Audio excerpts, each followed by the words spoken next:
Jazeker.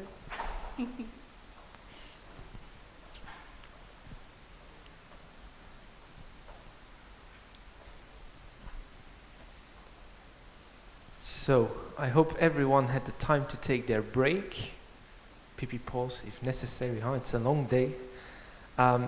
With me today, I am very honored, very pleased to present you Fleur Pierets, if I can. Yeah, it's always a bit difficult in between the languages how to pronounce a French-sounding name. Sometimes it's a bit complicated. A fellow citizen from Belgium as well. So as a Belgian myself, I'm very proud to finally meet you. I'm almost ashamed, I must say, because it was because of Arnoud that I actually got to know you. And when I started to read everything and listen to everything, I was like, have I been living under a rock for all of these years? Like, how could I miss this? So for those who do not know, Fleur Pierets is also an author, artist, and as always said, a human rights advocate. So maybe can you tell the people a little bit more about what you do nowadays in your life?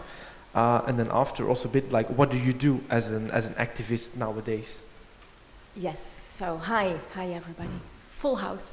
So it's a difficult question, actually, because you are catching me in this kind of time where I'm rethinking my activism in a way, because before COVID, I think everybody nowadays has this kind of before and after COVID moment. Before COVID, it was like I called things on the news. So I heard something about LGBT rights, or something went wrong in a country, and then I took that and I researched it very thoroughly, like going into this internet vortex on what can we do about this, what are the solutions. Then COVID happened, so everything slowed down. Also my brain slowed down a little bit, so it was a good thing. And now it's like everything with the whole abortion law and things with LGBTQ human rights that are under siege again. For myself, I decided not to watch the news anymore. So because I think that the big issues will come to me through social media. So I will still be updated, but I do think that all those little news items take so much energy that I can better put my energy into telling our stories, I think. So nowadays what I'm doing is I'm starting to talk a lot again. So that was also gone through COVID. Normally I'm standing in front of audiences at universities or at bookshops, or all those kind of things. So that also is starting up again. But now I'm thinking it's more important to actually tell our stories, get them out there, instead of just catching all those news items, because you cannot keep up anymore. And you do one thing, and an hour later, everything is forgotten because there's another thing that needs your attention. So I think we're a little bit overwhelmed here. Does that make sense? Absolutely. Yeah, I think I can also speak for the same, that if you're doing a job next to it, you cannot follow everything anymore. Life gets also very complicated very quickly because we're also interconnected. People are on each other's doorstep the whole time. So like, sometimes we need to take a step back and like refocus. I think COVID indeed was a good period to like do some self-reflection and do like, okay, stop. What is actually what I still want to do? Am I still the same person as before? Like, I don't think a lot of people had the time before to actually really think things through. So that also makes me think about your work that you have done before. Of course, the Project 22, back in time. For those people who don't know, can you explain a little bit more about this past project, because it was in a lot of media? Yes. Yeah. So I was married for 7 years, and my wife and I worked as an artist couple, and we made art performances and did visual work. And at one point we were eating, having dinner with some really open-minded friends, and they did not know that we could only get married in 22 countries out of the 194. So we were really shocked. So I'm talking 2018 now, those were 22 countries. So we were so shocked that we were thinking, what can we do about this? How can we bring this out in the open, raise awareness towards same-sex marriages? So we decided to get married in every country where we were allowed to get married. So we didn't have the money to do such a project, obviously, because who can get married in 22 countries? So we sold everything we had. We sold our house, we sold our belongings, and we were left with each one suitcase. And we started this immense project. So we got married in 4 countries. So in Belgium, in New York, well, the US country, in Belgium, New York, in the Netherlands, and in Paris. And after the 4th wedding in Paris, my wife got diagnosed with a brain tumor, and she died 6 weeks later. So obviously that was a terrible thing. Not only did I lost the love of my life, but I also lost my house. I didn't have any money left. I had literally 2 suitcases. So the only thing I could do at that moment was start working. So I got in. The thing that actually put the whole thing in action of being an activist was a thing that, you know, when my wife and I got to know each other, we started this magazine called Et alors, and it was a positive queer magazine about queer artists. And we got a lot of hate mail. So people said, like, you're making publicity for the homosexual lifestyle, whatever that may mean, you know. When we got married, it turned nastier because we got death threats. And in Paris, we got married under police protection because the death threats were so heavy. And when my wife got sick and was dying, the emails got even worse. It was like, it's a punishment from God, and I hope she will die very slowly and painful, which she did. So I can tell you it was pretty heavy to not take it personal at that moment. And instead of feeling defeated, I got angry.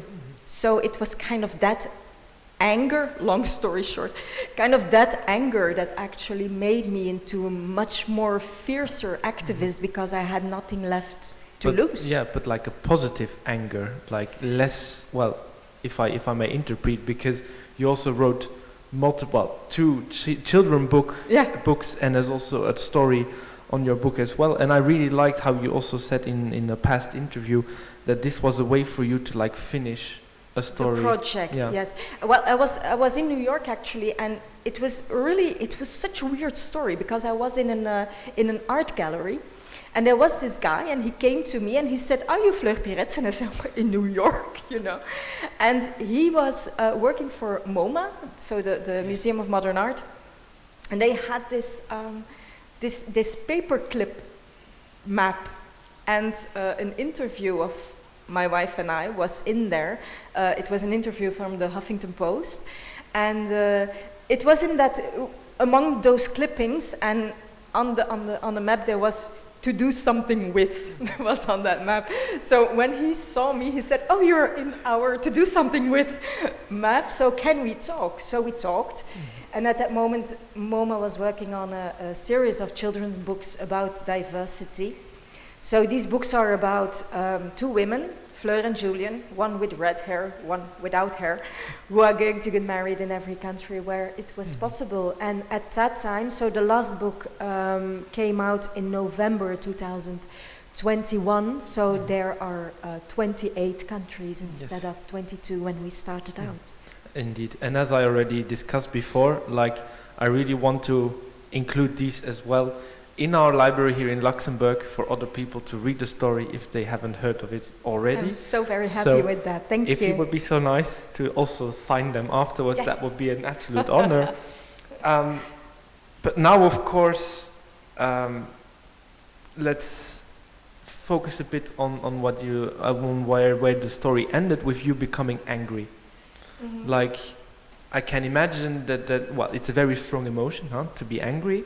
Like, how do you translate anger in a positive way to, like, not get bitter? Because from a personal perspective, being angry at someone or at a lot of people is a very strong emotion, and is very difficult to sometimes, well, especially when you're younger. Maybe with age this will change, but like, how do you turn this in a positive way? Like, how do you use that energy and make a change for something? I think it's because anger is a bad advisor. You know, when you are angry, you are making bad decisions, you cannot think straight. And also, I cannot work from anger. I have many activist friends who use their anger as this kind of fire and fuel to actually keep going. That does not work for me. When I get angry, I get so tired, I have to lie down so I don't get any work done. So I really have to try to translate that into how can we make this huge thing, this huge violation towards human rights, how can we translate this in a way that basic, well, maybe it's a difficult word, basic people, you know, people in the street, people at the bakery, just understand that. Because I think there's the key to actually raise awareness and not alienate ourselves for being different. And I don't say we have to belittle everything, because huge things are happening. But I do think that's the first step we have to take, like make people understand. And that was also with our marriage project. We could have easily made a project about all the countries where we couldn't get married.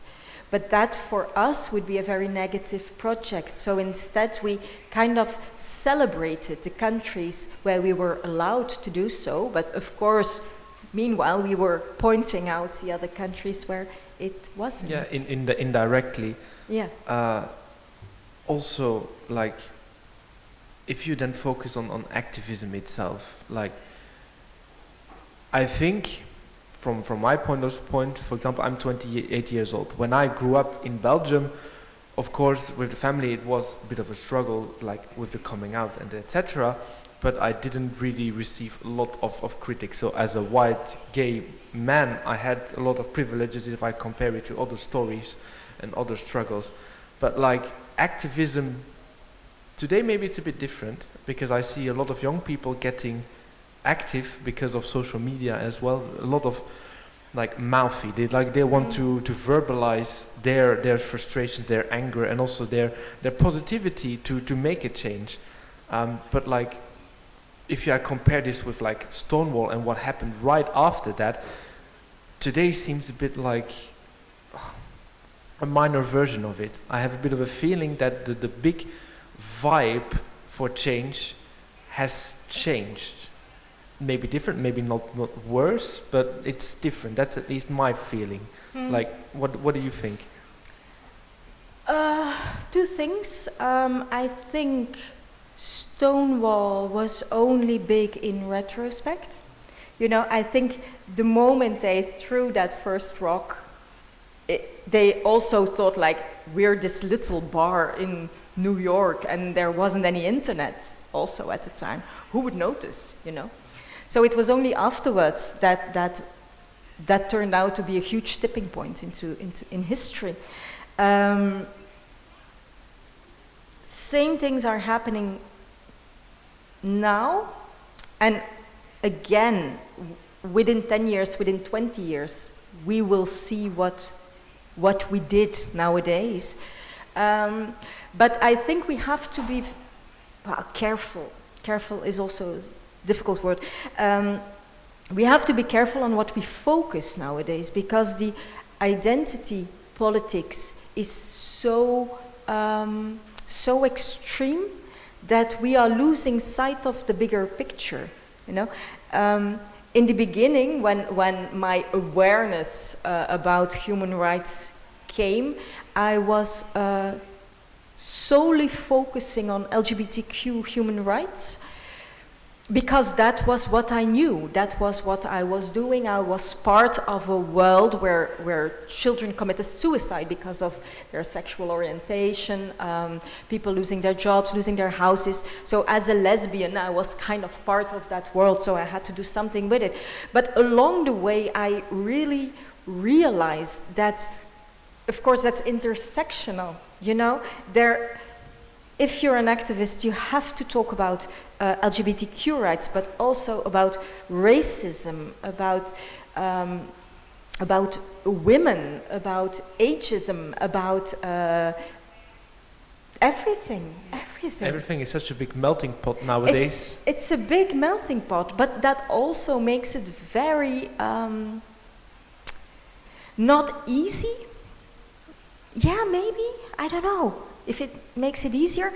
I'm sorry, I'm also gathering my thoughts here while I'm talking. I hope you stay with me for this one.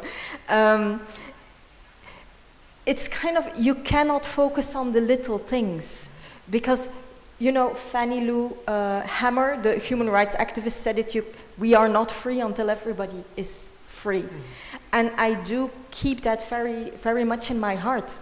Like, I will tell you an anecdote that maybe is more accurate. When in Belgium we had the Black Lives Matter protests, I was there in the middle of COVID. Everybody had their masks on. Police was everywhere. Of course, you know that, to see if people kept enough distance. And so it was this huge, fiery moment, also a very historical moment. And I was there, not because I wanted to speak, because it was not my moment to speak, but I was there kind of to say, I have your back, you know. And a month afterwards, it was this human rights convention in Antwerp where I spoke, and I was really angry, because I said, like, you know how it is to, I talked to a room full of LGBTQ people, and I said, you know how it is to be a minority. On the Black Lives Matter protest, I really wanted to see everybody who's also at Pride. We have to have each other's back as minority groups, and you don't have to speak for each other.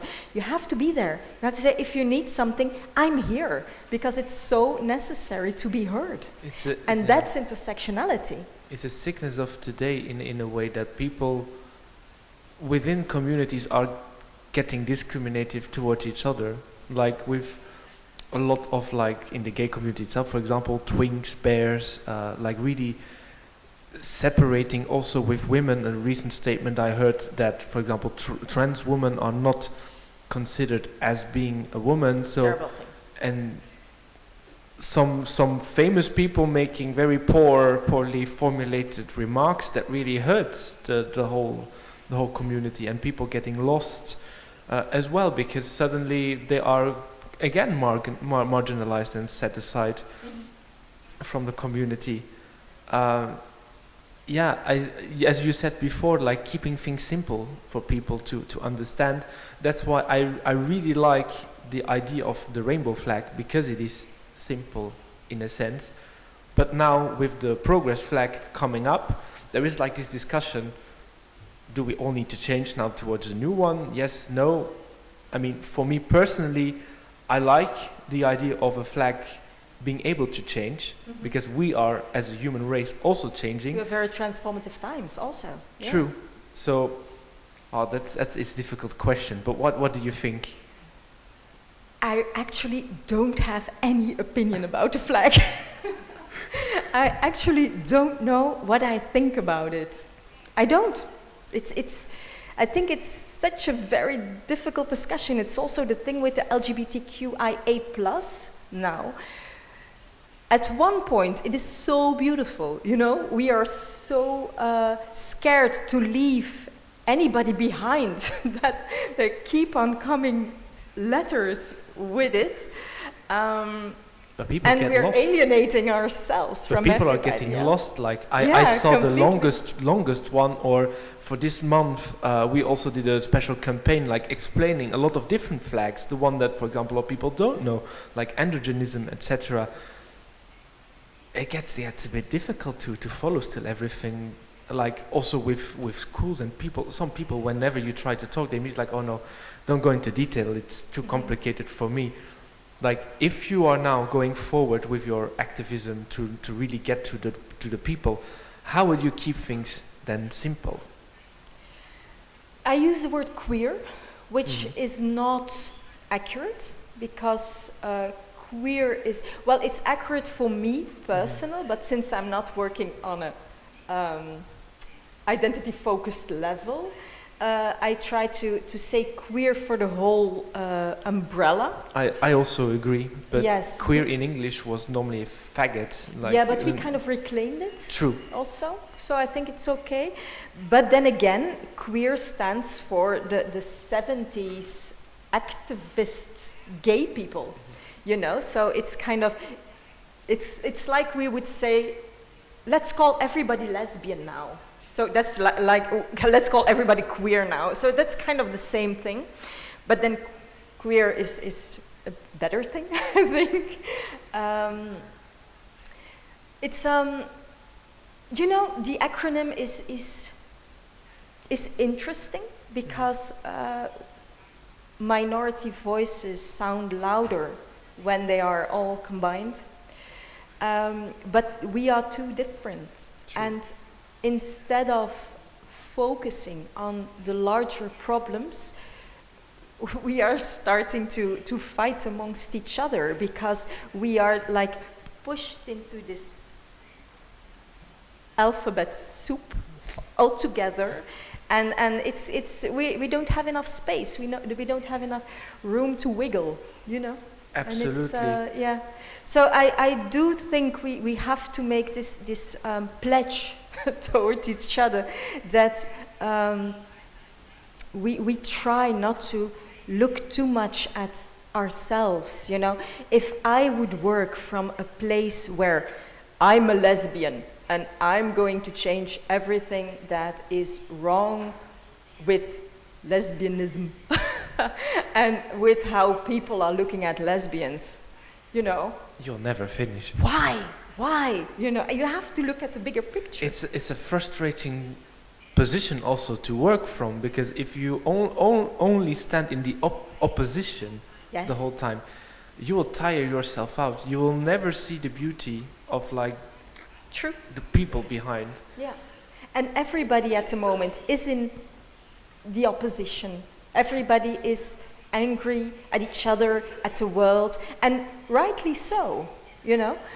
But now is the time, with everything happening, now is the time to get over that anger, to get over taking things personally, and actually see what can we do on a larger level.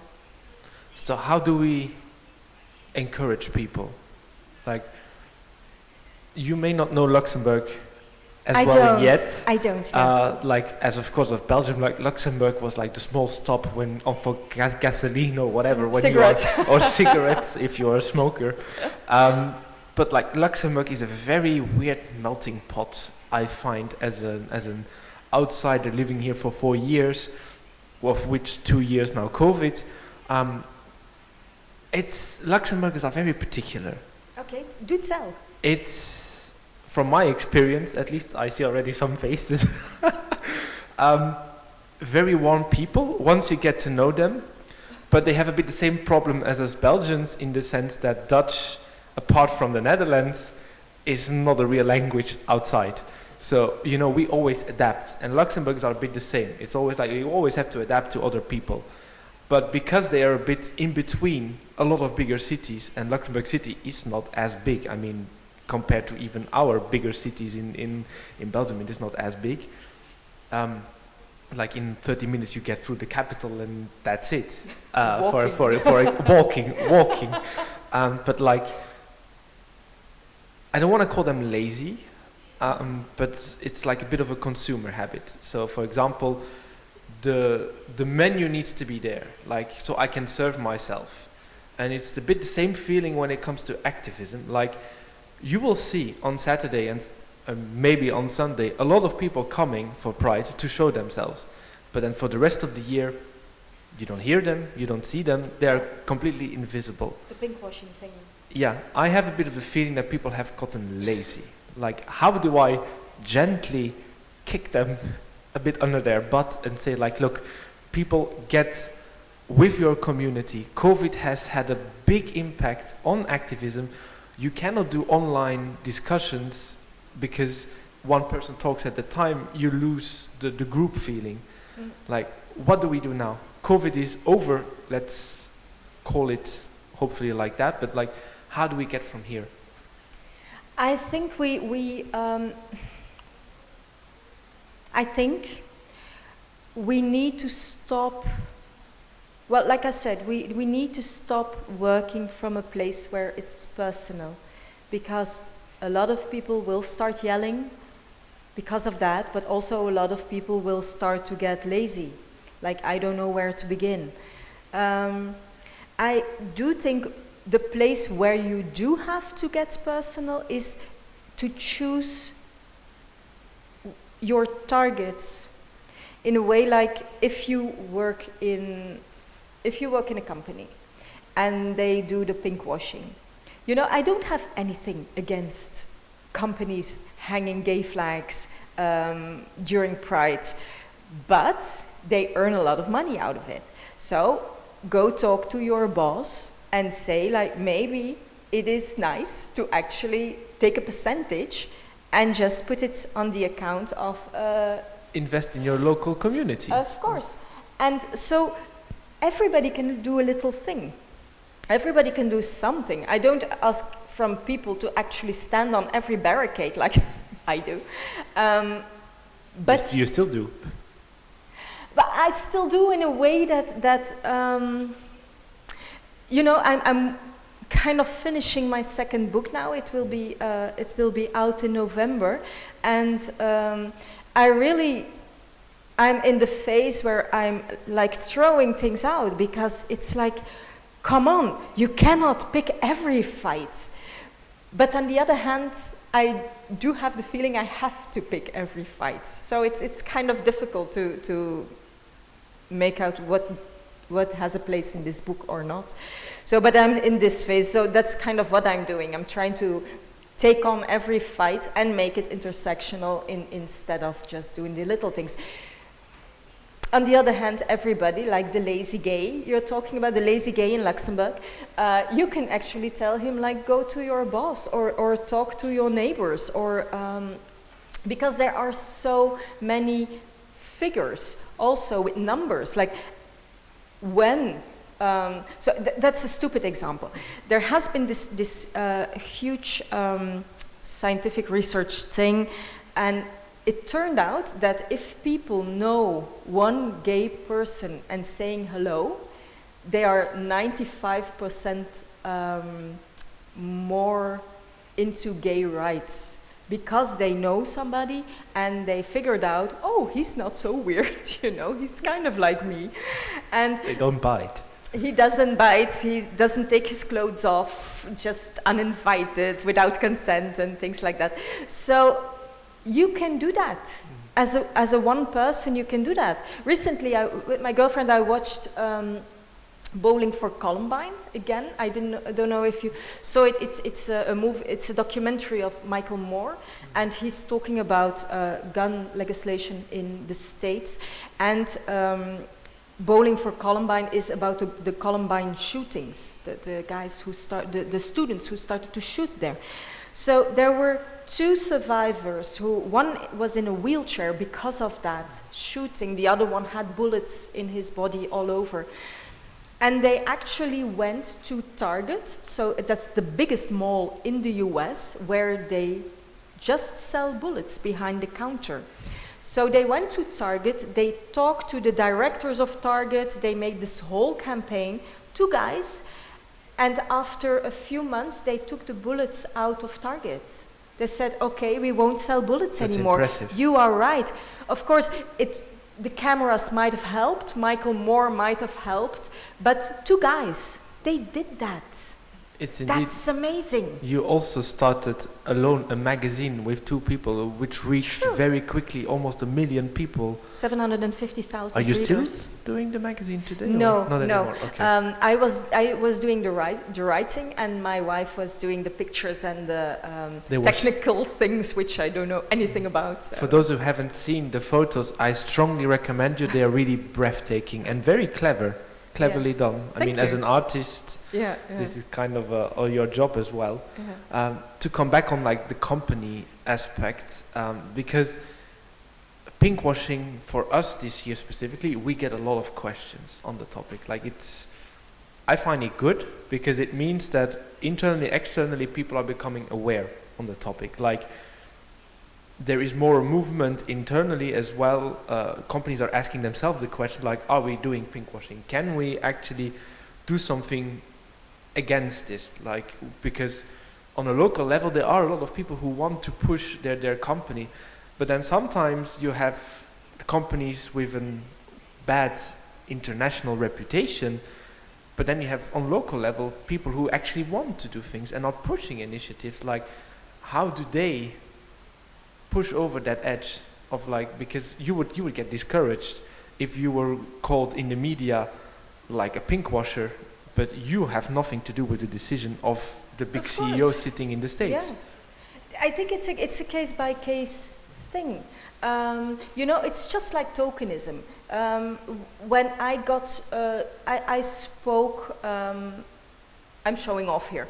I spoke in New York for Facebook, and the thing was, it was plain tokenism. They looked for a gay woman who didn't look gay. I know they were looking for that. I sure did. But then it was like, take one for the team. You know, that's the thing. Since then, I'm really looking at tokenism. When are you going? When are you not going? When are they just making, like, you know, black check, off color check, you know, gay check. And it's sustainability. Everything is about sustainability. So if a company actually has a policy of making things better, of having gay awareness on the work floor, of actually doing things all year round, just hang your flag, you know? It is all the time. All the time, all the time. And also, if you only want to do it during Pride, that's also okay, but then you have to pay for it. You know? Exactly. So, because it was like, what was it? Nike had like 92 million. It seems I missed something. It was huge. Their margin of profit was so huge during Pride. If they, for example, put 50% for LGBT organizations who don't have any money, it would be okay. For people supporting young organizations, for example, youngsters, people. Or suicide. Indeed, suicide prevention, or even providing the elderly with something. I mean, we're all getting old at one time. I find it a bit depressing to think that I will be in a home and then back into the closet. Yeah, probably because you cannot be gay in most elderly homes. Yeah, true. So it's actually very easy, but I do. Of course, some people are have bad judgment, but I do believe that a lot of people just don't know, and I do think we just have to educate.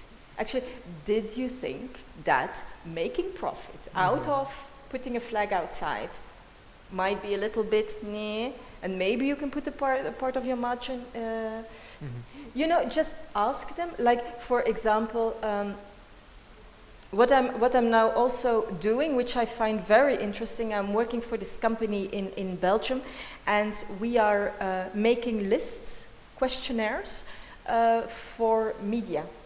So we are saying, do you have people of color in your team? Are you inclusive? Are you are inclusive? you using gender neutral language? Are you having as much, is there equal pay for men, women and non-binary people? So it's this questionnaire, it's very simple. It may sound also very belittling, but if people don't do it out of themselves, you have to be belittling, you have to put it in front of their noses. So I think we're in this time in history that we actually have to make people question their... I mean, they have no choice. I saw some numbers also recently, like the younger generation coming on the work market, they're also demanding this. Like, we want an inclusive policy. We want to be valued as our personality.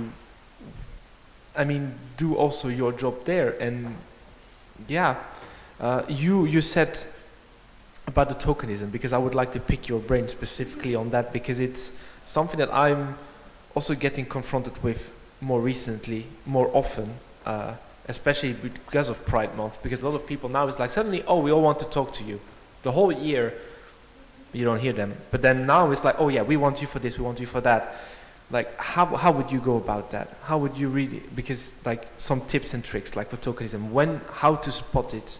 Is it more of a gut feeling, or do you really have like a mental checklist? It's a checklist. It's seeing if they actually want you for their diversity dossier. You know, everybody has this thing that they have to fill in nowadays. Is it only for that, or what are they doing next to that? You know, like I said, sustainability. So what is the company doing on account of LGBTQIA rights, or with their personnel, or what? Yeah, and on long term, of course, because I do understand that there is this company, and this week he read a lot of things, he or she read a lot of things about human rights and gay rights, and I say, oh, okay, maybe I have to check my company. So it's only 1 week, then you could say, oh, it's tokenism that they want me, but it's intention. It's the intention that also counts. What are they doing in the long run? It's a lot of, discussion, follow-up, and Yeah. You can ask, of course. You can always ask, like, if they want you, like, okay, what are you doing for LGBTQIA rights, except asking me now? True. I think I can fill the whole day with 1,000 more questions. But let's focus on the last one to finish up, because afterwards we still have activists coming from Eastern Europe as well. We have Monica from Lithuania. Hi. I never met her, if I can say her, in person. We also have Alicja from Poland, outside. And Joanna as well, also present already? Not yet. Anyway, what I wanted to focus on, because we live in Western Europe. Like, you can say that we had our tough battles. Almost, it's a bit preemptive, but some people say like, oh, you have now marriage, you have this, you have that, you don't need anything anymore. Like why are you still shouting? But then we see what's happening in Eastern Europe, which proves like acquired rights are not guaranteed. Like, every day is a battle, is a fight to not lose what all the people before us have gone through. To not give up the fights that have been started, and especially not accept the status quo. Like, the ones we do that, we'll go backwards. So today, we see what's happening outside. A lot of people, like, if I may now use the Ukrainian war as an example of it, wars in Africa, in gun shootings in the States, whatever, all far from our bad stories. But now suddenly, like with the Ukrainian war, it's coming closer. Yeah, so people are, and also with LGBTIQ free zones and freedom zones as a counter proposal, how can we in the West counter? Like, how can we actually try and speak up for those other countries where they do not have the same rights? How can we be activists on their behalf and try to push things internally to also then push other countries to accept? Because the Amsterdam Rainbow Dress would be a good example of that. Like, how can we get everyone the right to marry, to marry, everyone not to be put in prison or put to death? Well, you have to be God in order to do that, first of all. But I get what you're saying, and we are very lucky nowadays that we have social media, because we can actually inform. And sometimes I'm posting things that I think, nah, everybody knows this, shall I post this? And when I do, still people are saying, really? Is that happening? So, you know, you have to keep informing the whole time, even if it's only on social media, because I do feel that as a white, privileged woman living in Belgium, I don't have the right to say, like, oh, I'm going to quit activism for now because I'm tired. No, because there are so many people around the world who don't have the possibility to actually be tired or stop being an activist. So I do think I cannot speak for everybody, but I do say it's my responsibility to actually speak up and try to educate people, or at least inform people about what's happening, so they can start talking to other people, and before you know it, you can never underestimate a ripple effect, I think. And also talk to your government about it. Write letters, be loud, say, what are you going to do about this, you know? Yeah, like, you don't need to necessarily protest in front of a building, but no. you can write your association or group of people, your work group, whatever, contact each other and discuss. I mean, we are all human beings. Discussion started as soon as we had people and a fire to sit around, and I think this discussion, no matter what topic, should always continue. Sure, yeah, because we are the future, you know, and it's up to us how we will be remembered also. Yeah, absolutely. Yeah. I think your name at least will be remembered for a long time. With that, do you have a last message maybe for the audience before we... Oh, no. Not at all. You should have said that before so I could prepare something. Well, I'm for sure that people will have questions, so you'll be here still for the rest of the day. I'm here. If anyone has like something absolutely like burning on their tongue, don't hesitate to come and talk to Fleur. Yeah. And with that, another small break before we continue with Alicia's presentation. And thank you for listening. Thanks. Thank you all.